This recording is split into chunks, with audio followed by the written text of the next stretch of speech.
नमस्कार दोस्तों, कैसे हैं। हम हैं आप सबके मिथिलेश प्रेमी।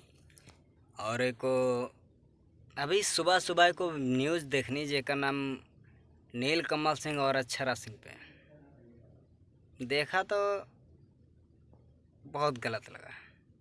यानी एक अच्छे सिंगर होके नील कमल जी अक्षरा सिंह पे एक अभद्र गाना गाया।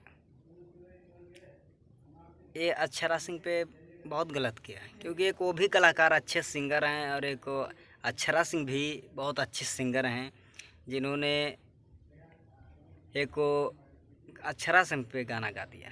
एक यानी हर कोई कलाकार की ये इतनी औकात नहीं किसी कलाकार की इज्जत उछाले।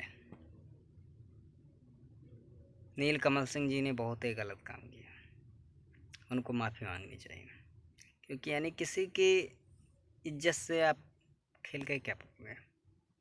लाइफ है भाई, बर्बाद हो जाएगी।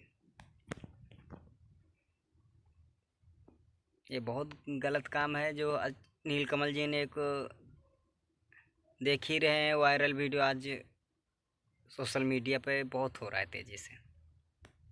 अरे किसी की यार इज्जत है, किसी को कुछ भी बोल दोगे आप। इतने अच्छे सिंगर हो के फिर भी ये गलत काम कर रहे हो, बहुत गलत है। हम कुछ ना ज़्यादा बोलब, काहे कि एक वो कलाकार कलाकार होता है, चाहे छोटा हो या बड़ा, तो किसी की इज्जत ना उछालें प्लीज़। नमस्कार।